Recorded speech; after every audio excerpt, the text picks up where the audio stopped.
Saya harus berani menyatakan berdasarkan hati di forum ini, bukan pakai otak, hati. Kenapa? Saya dulu ikut merancang KUHP, jurusan saya hukum pidana. Bagi saya kasus pembunuhan dengan saksi-saksi dan data seperti ini, di mata saya sebagai orang yang ambil jurusan pidana, ini sudah terang benderang kok. Oleh karena itu kekecewaan yang amat luar biasa pada Kapolres. Luar biasa saya kecewa. Kecewa luar biasa. Kenapa Kapolres terkesan mengaburkan fakta-fakta yang memberatkan pelaku? Saya memuji rekan-rekan yang dari Propam.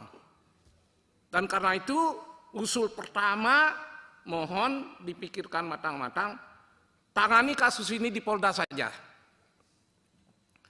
Pasti Pak Kapolres bukan orang sembarangan. Jika dia bukan orang hebat, tidak mungkin jadi Kapolres Jakarta Timur. Oleh karena itu, kasus ini belum tentu akan merusak karir beliau, citra beliau, tapi saya mohon izin Pak Kapolres, relakan kasus ini dibawa ke Polda, jangan dihalang-halangi. Para hadirin yang saya hormati, bukankah kasus ini mulai dari petunjuk ada cekcok?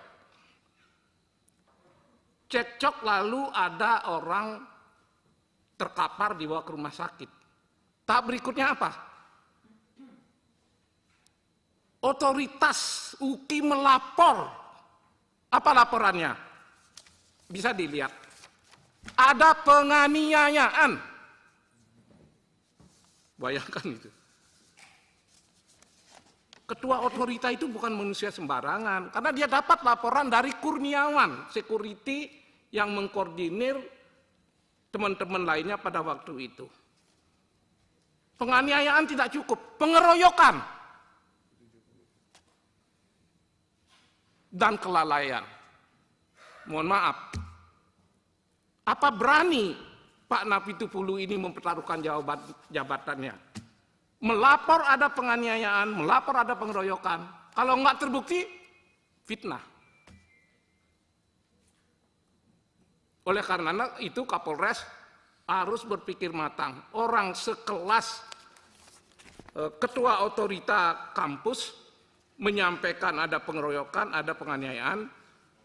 Dasar laporan itu dibuat karena adanya Kurniawan. Apa yang dinyatakan Kurniawan dalam pemeriksaan Polres Jakarta Timur? Jika Kurniawan berbohong, hati-hati. Sebab dari mana datangnya terminologi pengeroyokan dan penganiayaan yang disampaikan oleh Napitupulu bukan kalau bukan dari Kurniawan. Karena Napitupulu tidak ada di tempat pada waktu itu. Jadi oleh karena itu pelajaran saya di bidang hukum pidana mohon tidak dikecewakan dengan cara membiarkan orang meninggal dunia lalu tidak ditemukan pelakunya. Yuk kita buka satu-satu. Ketika mulai ada penggoyangan pagar, Thomas datang, Gary datang, Delon datang. Cekcok. Dikuatkan oleh dua orang saksi. Minimal Thomas mengayunkan tangannya. Ini kata siapa? Saya ambil saja dari Propam. Yang kedua, yang itu dinyatakan oleh Stephen. Memang ada orang mengayunkan tangan tanpa tujuan. Dan kalau dikaitkan dengan keterangan Elisa, udah jelas ini. Gary memukul pada bagian wajah, ini bukan kata saya, kutipan dari Propam. Thomas menendang tubuh korban pada bagian punggung sebanyak 1 kali. Membenturkan kepala korban sebanyak 3 kali. Pertanyaannya, orang sampai meninggal, pernyataan Kapolres semata-mata karena alkohol. Bukankah yang minum alkohol hari itu sekian banyak orang? Kenapa dia saja yang mati? Ya logika awam karena yang lain tidak dibentur-benturkan kepalanya. Kalau hanya minum alkohol nggak mati. Kalau hanya minum alkohol nggak mati, buktinya yang lain nggak mati gitu. Dan saya berani ngomong begitu karena ada benturan kepala, ada tendangan. Kita tidak boleh terlalu sensitif kalau ingin mencari kebenaran material. Katakan yang benar itu benar, yang salah itu salah. Karena ini menyangkut nyawa orang. Bapak-bapak para hadirin, beruntunglah yang meninggal itu bukan adik kita, ponakan kita, anak kita. Bagaimana kalau kebetulan yang meninggal itu saudara kita, adik kita, anak kita? Dia sudah tidak bisa ditolong, sudah tiada. Tapi keadilan kan harus diwujudkan. Masih ada beberapa catatan yang saya datang terlambat tadi. Tapi catatan saya ini mestinya tidak bisa diabaikan begitu saja karena pertama, hari kedua Pak Kapolres menyatakan kematian minuman keras. Kalau dilihat saksi-saksi yang diperiksa, kalau hari kedua baru berapa saja orang itu diperiksa. Kalau ingin menyimpulkan sesuatu yang saya pahami, karena saya sudah jadi pengacara hampir 50 tahun, ilmu yang saya dapat sebagian juga dari kepolisian, yang saya pahami, keterangan-keterangan yang sudah ada, petunjuk yang sudah ada diperkuat. Kurniawan dipanggil, teman-teman mereka dipanggil, dan lain-lainnya.